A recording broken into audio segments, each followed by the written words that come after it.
Au sujet de la dîme, l'Église adventiste enseigne à ses membres qu'ils doivent lui donner la dîme, mais est-ce que c'est vraiment la volonté de Dieu? Parce que c'est vrai que Dieu, dans sa parole, a institué le principe de la dîme, mais il n'a jamais dit que la dîme devait revenir qu'au pasteur. La dîme peut aussi servir pour l'entretien des pauvres, la dîme peut aussi servir pour des projets d'évangélisation personnelle. Nous allons lire l'esprit de prophétie. Dieu a précisé que le 10e de notre revenu lui appartenait. Cela est laissé à la conscience et à la générosité des hommes dont le jugement doit s'exercer librement à cet égard. Témoignage pour l'Église, volume 1, page 429.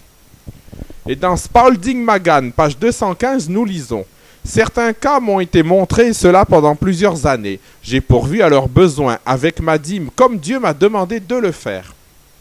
Si une personne devait me dire « Sir White, voulez-vous donner votre dîme où vous pensez qu'il y en ait le plus besoin ?» Je dirais « Oui, je le ferai, et c'est ce que j'ai fait. » Toujours dans le même livre à la page 420, « Le Seigneur veut son peuple sous sa juridiction. L'idée qui veut que tout l'argent aille à Battle Creek, là où se trouvait le siège de l'organisation adventiste de l'époque, que tout l'argent aille à Battle Creek et soit placé ainsi sous le contrôle de quelques hommes qui sont là, est une mauvaise façon de gérer les choses. » Testimonies, page 321. Tous les biens ne doivent pas être gérés par une seule agence ou organisation. Spalding Magan, page 420. Alors il y a un paradoxe, c'est que l'Église n'insiste pas sur les vérités essentielles, mais elle insiste pour que les membres paient la dîme. Dans ce cas, c'est du vol. C'est comme le catholicisme. Vous exhorterez les fidèles du haut de la chair à payer les redevances et les dîmes. Tragédie des siècles, page 184. Mais que répondit le réformateur à la page suivante? La vie de Jésus a été trop longtemps cachée au peuple. Je prêcherai surtout l'évangile selon Matthieu. Dans Conquérant Pacifique, page 350, nous lisons Paul, l'apôtre Paul, attirer l'attention sur l'insuffisance de ses moyens financiers ne faisait pas partie de son message. Donc, contrairement à l'Église adventiste officielle, l'apôtre Paul ne lançait pas régulièrement tout le temps des appels « Donnez de l'argent, nous n'avons pas assez pour ceci ou quoi ». Non, cela fait partie d'un libre choix des gens et en aucun cas d'une règle à donner pour eux seulement. Le Seigneur le dit très bien dans Spalding Magan, page 498. Le conseil du Seigneur pour ceux qui veulent répandre l'Évangile et qui ne sont pas supportés par une fédération et qu'ils s'adressent directement aux membres fidèles. Vous me demandez ce que vous devez faire du fait qu'une si faible aide vous est donnée dans le type d'œuvre où vous travaillez. Je veux vous dire ceci, faites confiance au Seigneur. Lancez un appel au peuple. Les voix de Dieu ne doivent pas être contrées par les voix des hommes. Il y a ceux qui ont des biens et qui donneront de grandes ou de petites sommes, que cet argent aille directement dans la portion négligée de la vigne où vous œuvrez. Le Seigneur n'a pas spécifié quel était le canal par lequel l'argent devait passer. Donc ce n'est pas une obligation de donner l'argent pour les pasteurs, contrairement à ce qu'on a enseigné aux membres adventistes. Le Seigneur le dit aussi très bien dans Spalding Magan, page 175. Pendant des années, la même routine a été suivie et l'œuvre de Dieu a été grandement retardée. Dieu désire un réveil et une réforme. Les voies régulières n'ont pas accompli le travail que Dieu désirait voir accomplir. Que le réveil et la réformation opèrent des changements constants. Quelque chose a déjà été fait dans ce sens, mais ne laissez pas le travail s'arrêter. Non. Brisez tous les liens. Que chaque homme prenne conscience qu'il a une responsabilité individuelle. Les événements présents sont suffisants pour démontrer à tous ceux qui ont un véritable esprit missionnaire que les voies régulières ont échoué et sont un piège.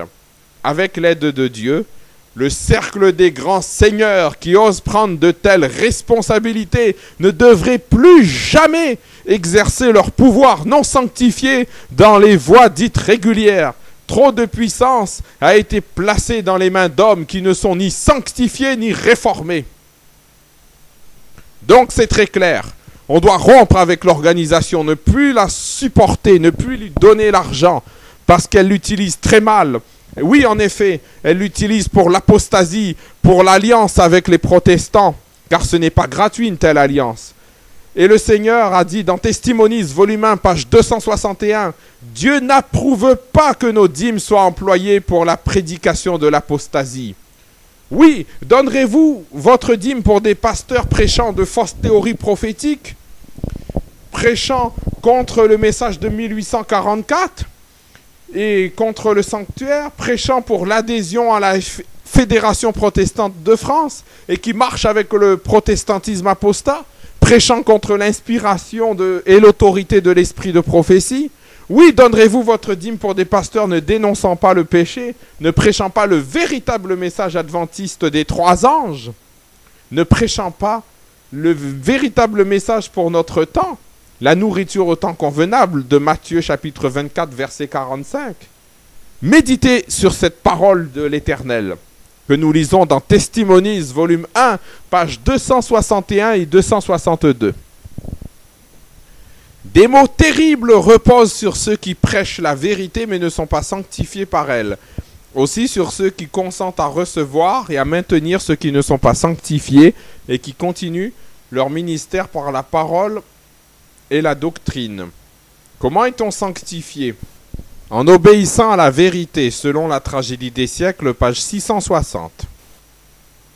Et selon Testimonies, volume 3, page 162, si quelqu'un chérit la lumière que Dieu dans sa miséricorde lui a donnée concernant la réforme sanitaire, il peut être sanctifié par la vérité et qualifié en vue de l'immortalité. Donc tous les pasteurs qui ne respectent pas la réforme sanitaire et qui continuent de manger de la viande, eh bien il y a des mots terribles qui reposent sur eux et c'est une malédiction que de continuer à les recevoir et à les soutenir par les dîmes.